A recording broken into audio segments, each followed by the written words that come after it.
First wonder 1. The stars above Earth burned cold and distant, indifferent to the storm gathering in the halls of power below. On the surface, cities hummed with quiet routine. Cars rolled down wet streets, children laughed in schoolyards, and farmers checked their fields under pale morning light. But deep beneath Geneva, in a reinforced chamber lined with steel and silence, the fate of humanity was being decided. President Daniel Brooks stood at the head of the long table, his hands resting on its smooth surface. His face was tired, but his eyes were sharp. Around him sat the leaders of Earth's United Nations, men and women from every continent, their expressions tight with worry. On the wall screen before them, a message flickered in stark white text against a black background. It had arrived 3 hours ago from the edge of known space, carried by a sleek silver courier drone that had dropped out of warp near Jupiter. The message was not a request. It was an order. "You have 30 standard cycles to comply," the translated words read. "Dismantle all military installations beyond Earth orbit. Surrender control of your outer colonies. Accept quarantine protocols. Failure to obey will result in enforcement by the Galactic Council peacekeeping fleet." No signatures. No pleasantries. Just cold final words from a body that had never once asked Earth's opinion on anything. Daniel exhaled slowly. "They think we'll fold," he said, his voice low but steady. "Like we're just another backwater species to be managed." Across the table, General Lisa Grant leaned forward. Her uniform was crisp, her dark hair pulled back in a tight bun. She had spent the last 20 years studying alien tactics, reverse engineering captured tech, and training the next generation of pilots. "They don't understand us," she said. "They saw us bleed during the Krell War. They think that made us weak." "It made us smarter," Daniel replied. Outside, the sun climbed higher, casting long shadows through the narrow windows of the underground complex. Above, in orbit, things were already moving, hidden in the craters of the moon, inside hollowed-out asteroids near Mars, and tucked into the rings of Saturn. Human engineers worked in silence. They weren't building cities or research stations. They were building weapons, quiet, precise, and terrifyingly effective. One such place was Lunar Base Theta 7, buried under 300 meters of regolith on the far side of the moon. There, Kyle Dawson wiped grease from his hands and stared at the skeletal frame of a new stealth frigate. It had no running lights, no visible thrusters, and a hull coated in a matte black material that absorbed 99.8% of sensor emissions. He'd helped design its drive system, a hybrid of human engineering and salvaged Krell phase-shifting tech. "They really think we're just going to roll over?" Kyle asked, tossing his rag onto a nearby crate. His teammate, a young engineer named Priya Mehta, didn't look up from her console. "The Council's been calling us late bloomers for years. To them, we're children playing with fire." "Well, kids burn things too," Kyle muttered. Back on Earth, the public didn't know about the ultimatum yet. The government had kept it secret, buying time. But rumors were spreading. On news feeds and street corners, people whispered about strange ship movements near the asteroid belt, about blackouts in deep space comms, about the sudden recall of all civilian vessels beyond Mars orbit. In Houston, Dr. Megan Cole reviewed data streams in a dimly lit lab. Her team had spent the last 5 years perfecting something the military called temporal shielding, a field that bent local time just enough to make human ships appear slower to enemy sensors while moving at full speed. It wasn't time travel. It was deception refined to an art, and it was ready. She tapped a key, and a simulation played out on her screen. A human frigate slipping past a simulated council patrol, undetected, then striking with surgical precision before vanishing again. She smiled faintly. They had been preparing for this moment longer than the Council had been watching them. Meanwhile, aboard the Council's flagship Sovereign Will, orbiting a neutral station near Proxima Centauri, Admiral Zorath of the Velnari hegemony reviewed Earth's file with mild amusement. His species had ruled the galaxy for millennia. They had tamed supernovas, rewritten genetic codes, and pacified 100 rebellious worlds.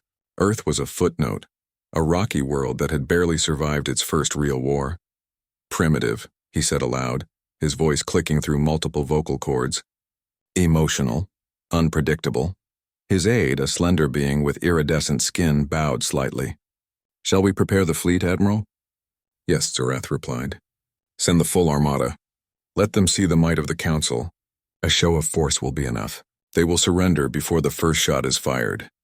He did not know that Earth had already fired the first shot. In silence, in shadow, in preparation. On Earth, President Brooks finally gave the order, not for war, not yet, but for readiness. All units go to Iron Veil Protocol, he said into the secure comm. Across the solar system, lights blinked green in hidden bunkers. Pilots suited up. Engineers locked down non-essential systems. Mothers kissed their children goodbye without saying why. Fathers checked old rifles stored in basements, just in case. The 30-cycle countdown had begun. The Galactic Council expected fear. They expected begging. They expected humanity to kneel. What they did not expect was silence, and in that silence, Earth sharpened its teeth high above the planet. In geosynchronous orbit, a single satellite rotated slowly. Its lens pointed not at Earth, but at the stars. It carried no weapons, only sensors and a powerful transmitter.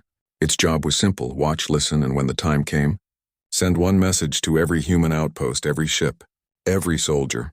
That message had not been sent yet, but it would be. And when it was, the galaxy would learn that humanity did not forget. Humanity did not forgive. And humanity never ever surrendered. The stars watched. The Council waited.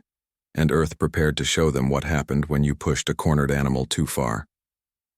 The Council fleet arrived at the edge of the solar system like a storm rolling in from deep space. Hundreds of ships, sleek and silver, their hulls shimmering with energy shields, formed a perfect wedge aimed straight at Earth.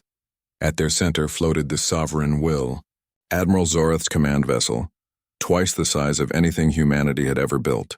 Its weapons could crack a moon in half. Its sensors could count the heartbeats of every living thing on a planet from orbit. Zorath stood on the command deck, his many eyes fixed on the starfield ahead. Earth was just a pale blue dot now, but soon it would be his to command. He had given them 30 cycles.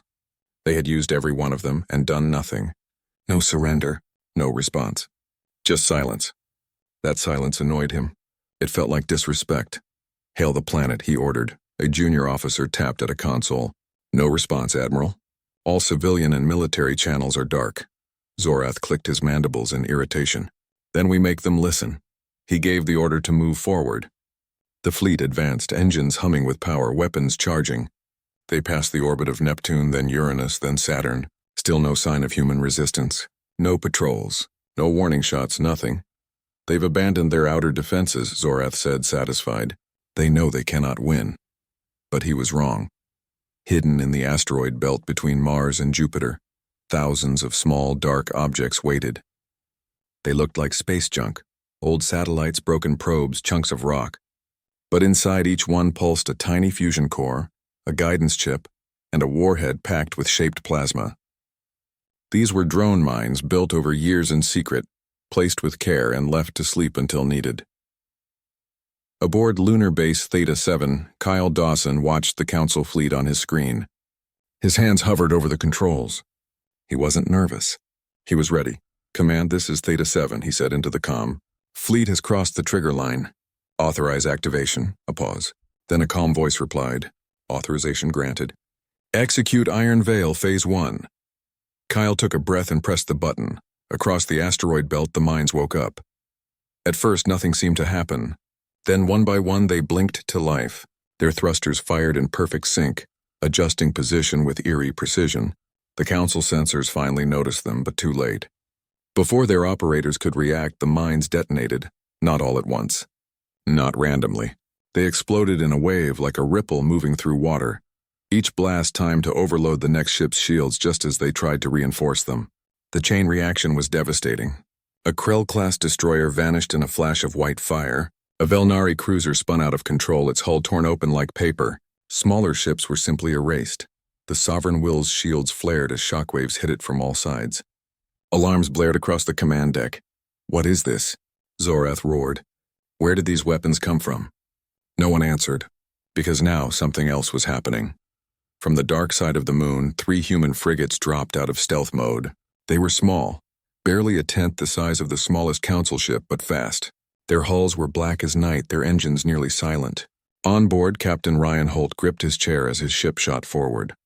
Launch the rods, he said. From hidden bays along the frigate's undersides, hundreds of tungsten rods, each 10 meters long and sharpened to a needlepoint, were released. They carried explosivos. They didn't need any.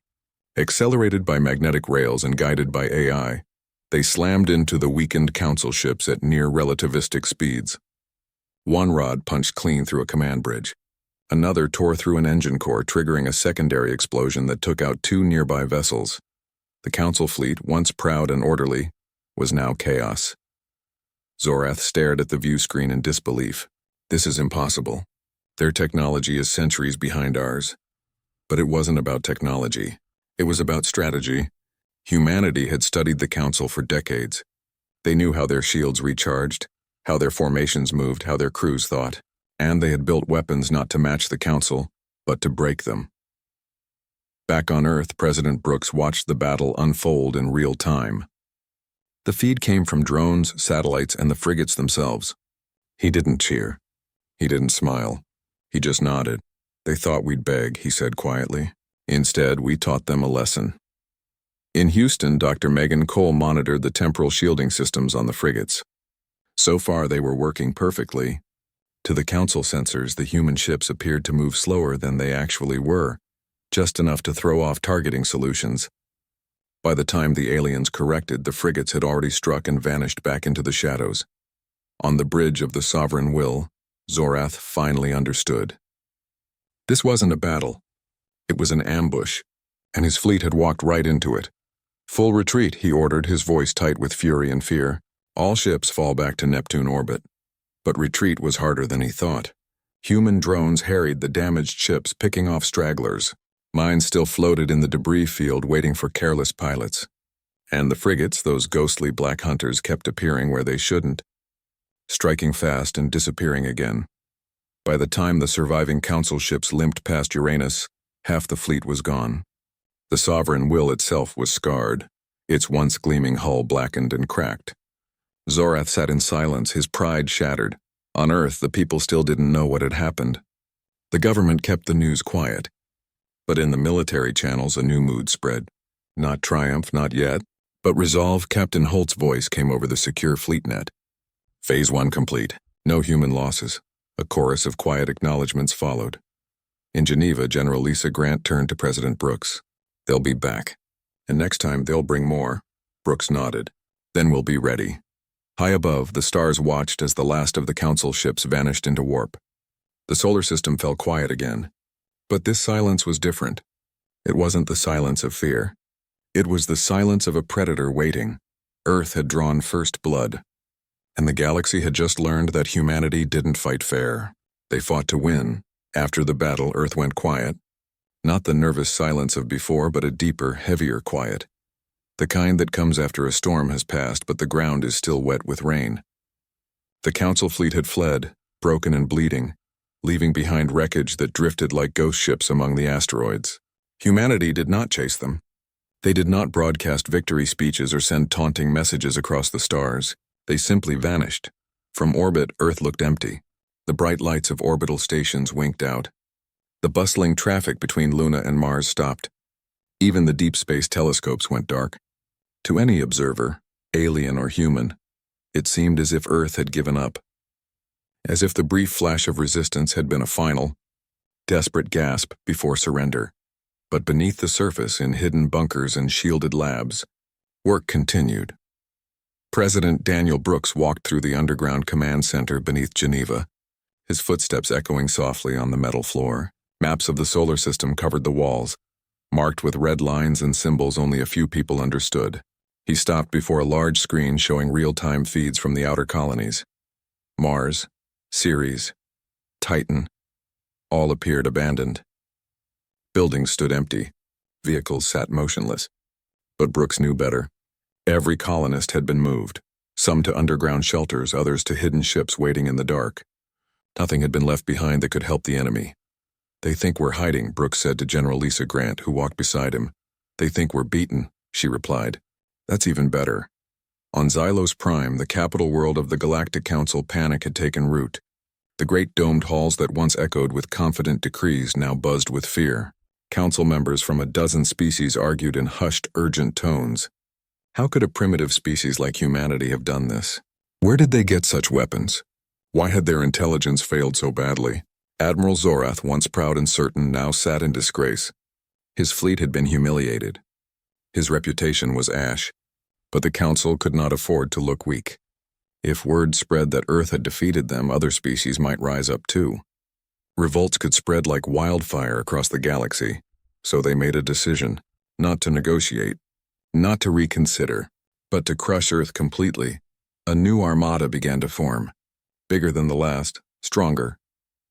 Ships poured in from every corner of Council space, warriors from the iron-skinned Dravik clans, energy weavers from the Lumini conquered, and bio-titans from the fungal hive worlds of Mycalor. This would not be a peacekeeping mission. It would be an extermination. Back on Earth, they knew it was coming. In a quiet lab in Houston, Dr. Megan Cole adjusted the final settings on the temporal dilation field generator. The device was no larger than a refrigerator, but it held the key to everything. When activated, it bent local spacetime just enough to make a ship appear slower to outside sensors while moving at full speed. It wasn't perfect, only worked for short bursts, drained massive power, and gave pilots terrible headaches. But it worked. And against an enemy that relied on predictive targeting, even a half-second delay could mean survival. She ran one last test. On the screen, a simulated human frigate slipped past 3 enemy destroyers, fired its payload, and vanished before the first shot could lock on. She smiled. "Ready?" she whispered. On the moon, Kyle Dawson helped load the last of the stealth drones into the hidden hangar. These weren't mines. They were spies. Tiny, silent craft that could latch onto enemy hulls and feed back data for weeks. Some carried micro-warheads. Others just watched and listened. Every piece of intel mattered. Captain Ryan Holt stood on the bridge of the Aegikon, humanity's newest and most advanced warship. It wasn't the biggest. It wasn't the flashiest, but it was smart. Its AI could learn enemy patterns in real time. Its armor could shift density to absorb different kinds of fire. And its crew, handpicked from the best pilots, engineers, and tacticians Earth had, knew they might not come back, but they didn't care. They had seen what the Council did to worlds that resisted. They had studied the ruins of the Krell homeworld, glassed from orbit as a lesson.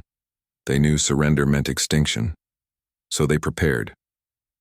While the galaxy watched Earth go dark, humanity was not hiding. They were setting a trap. The Council scouts returned first, small, fast ships sent to confirm Earth's weakness. They scanned the surface, found empty cities, detected no military signals, reported back that Earth was defenseless. The Council believed them. They did not see the weapons buried under the ice of Europa. They did not detect the drone swarms folded inside hollowed-out comets near Neptune. They did not know that every abandoned colony base had been rigged with delayed charges, ready to turn into shrapnel the moment an alien boot touched the floor, and they had no idea about Project Iron Veil's final phase.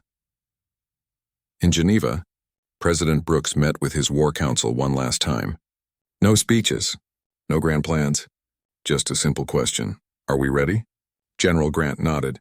Every ship, every soldier, every scientist, we're ready. Brooks looked at the faces around the table, tired, determined, human. Then let them come, he said. Let them see what happens when you give us time to prepare. Above, the stars remained silent. But in the void between worlds, something stirred. The Council Armada gathered, a wall of metal and fire stretching across light years. They moved with grim purpose, certain this time that Earth would fall. They did not know that Earth had stopped falling a long time ago. They did not know that while they planned their victory parade, humanity was sharpening its knives, and they did not know that the silence they mistook for fear was actually the sound of 1,000 triggers being pulled back. Waiting for the right moment to fire, the galaxy held its breath. Earth did not. The Council Armada arrived not with warning but with certainty. Thousands of ships filled the space around Earth, a wall of metal and light that blotted out the stars. Their weapons hummed with power. Their shields glowed like living things. At their head flew the new flagship, the Eternal Edict, larger and stronger than the Sovereign Will had ever been. This time there would be no mistakes. This time Earth would burn. Admiral Zorath was gone, replaced by High Marshal Vexus, a towering Dravik warrior with armor fused to her bones and eyes that had never known mercy. She stood on the command deck, watching Earth grow larger on the view screen. It looked small, fragile, defenseless, just as the scouts had reported. "Begin orbital scan," she ordered. Her officers obeyed. Sensors swept the planet, the moon, the nearby asteroids. Nothing. No energy signatures. No ship movements. No signals of any kind. Even the orbital platforms that once circled Earth were gone, either dismantled or drifted into the void. "She is ours," Vexus said. "Prepare landing parties. We will take their capital within the hour." But as the first dropships launched from the Eternal Edict, something changed. From the dark reaches of the Oort cloud, far beyond Pluto, human dreadnoughts dropped out of warp. They came silently, their hulls wrapped in phase-shifting armor that bent light and confused sensors. To the Council scanners they appeared as flickers, ghosts that vanished the moment they were spotted. Fleet Commander Eric Shaw sat in the command chair of the Aegis, his hands steady, his voice calm. "All ships execute Iron Veil Final." Across the solar system, humanity struck. First came the neural disruption pulses, waves of energy tuned to the unique bioelectric frequencies of Council species. The pulses didn't damage ships. They attacked the crews. Velnari pilots screamed as their multi-brain systems short-circuited. Drivik warriors collapsed as their neural implants overloaded. Lumini energy weavers lost control of their own bodies. Within seconds, half the Council fleet was blind, deaf, and paralyzed.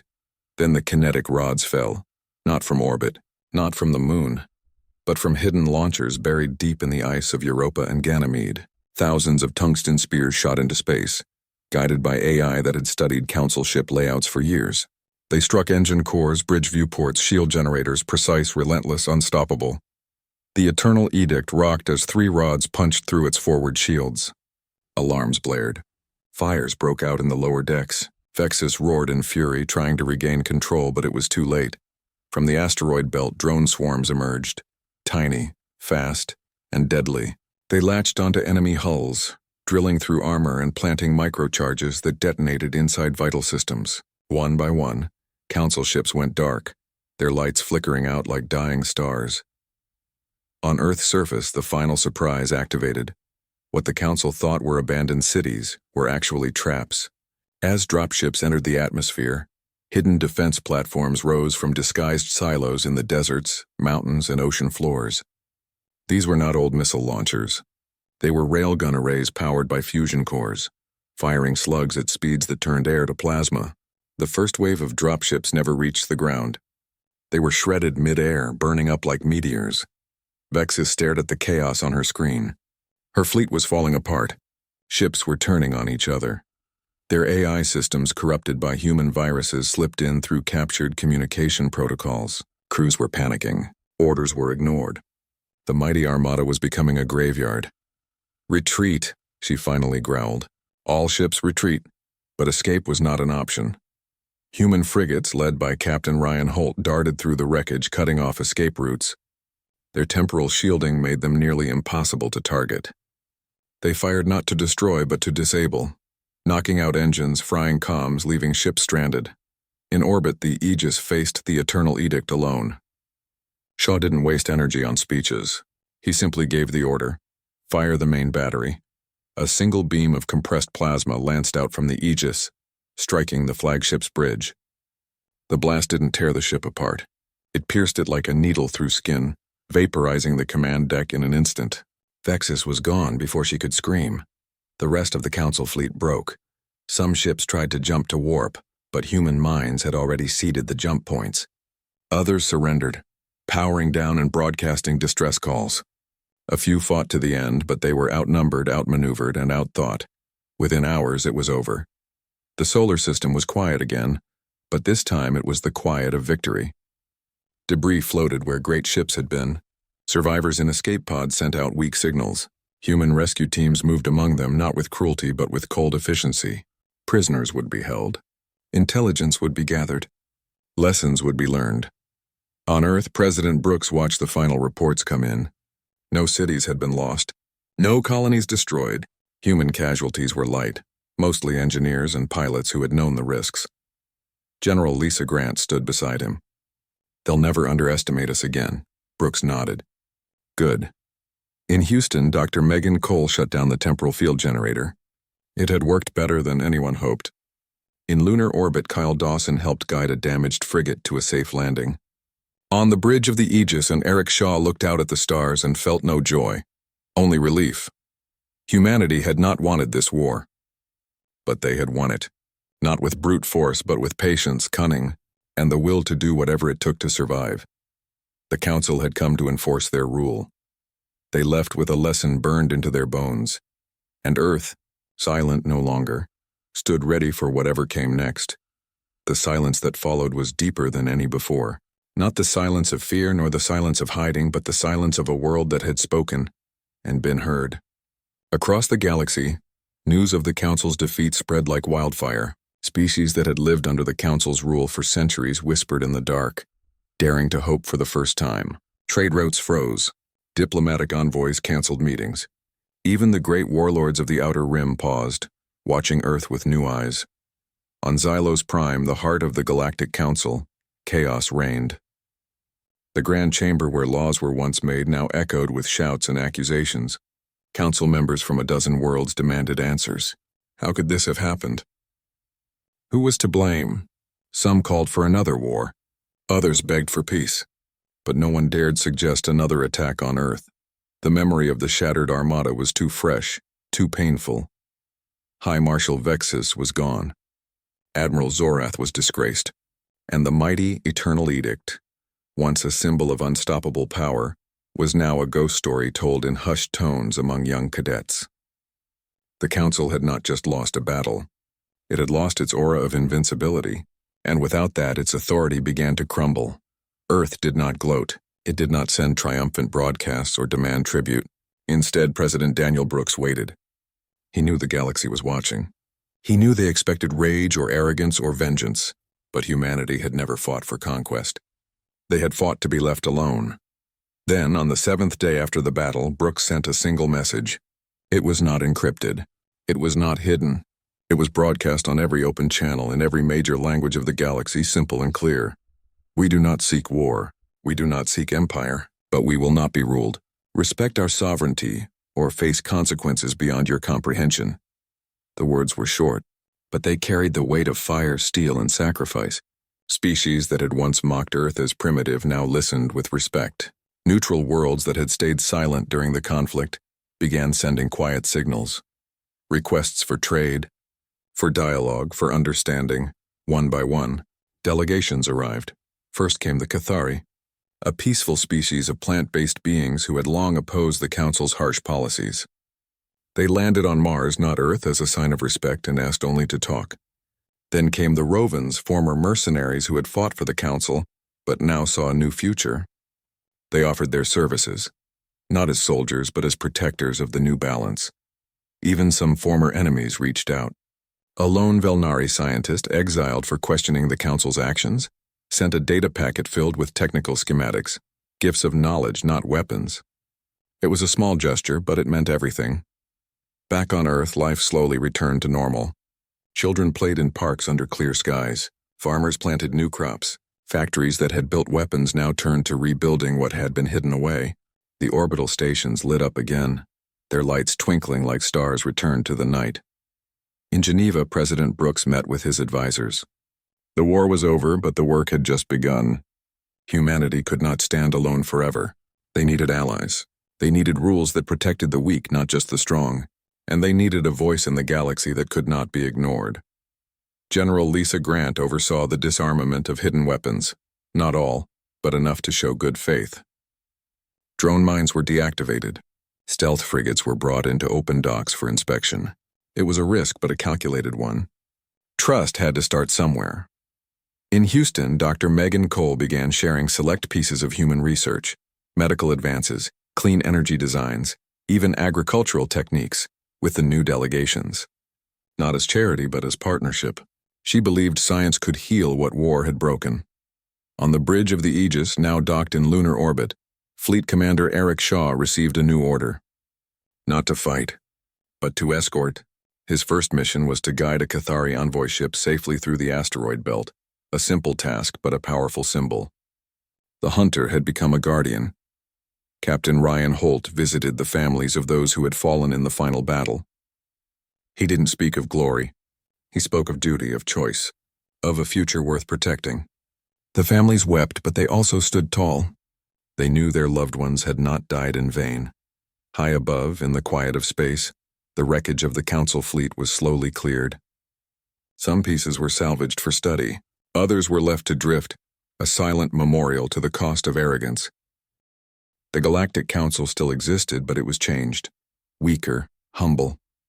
They called an emergency summit, and for the first time in history they invited Earth to attend, not as a subject, but as an equal. President Brooks accepted. When the human delegation arrived at the neutral station near Proxima Centauri, every species turned to watch. They expected warriors in armor, or politicians with sharp tongues. Instead, they saw men and women in simple uniforms, calm and steady, carrying no weapons, speaking no threats. They sat at the table. They listened. They spoke only when needed, and when they did, the galaxy listened. Within months, a new charter was drafted. It spoke of mutual respect, shared security, and the right of every species to govern itself. Earth's name was at the top of the list of signatories. In a quiet moment aboard the Aegis, now assigned to patrol the outer edges of human space, Commander Shaw looked out at the stars. The same stars that had watched Earth suffer, fight, and rise. He thought of all those who had given everything so that humanity could stand free.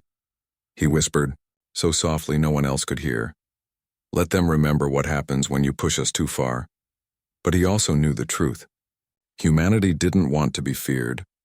They wanted to be respected, and now at last they were. The galaxy would never be the same, and neither would Earth.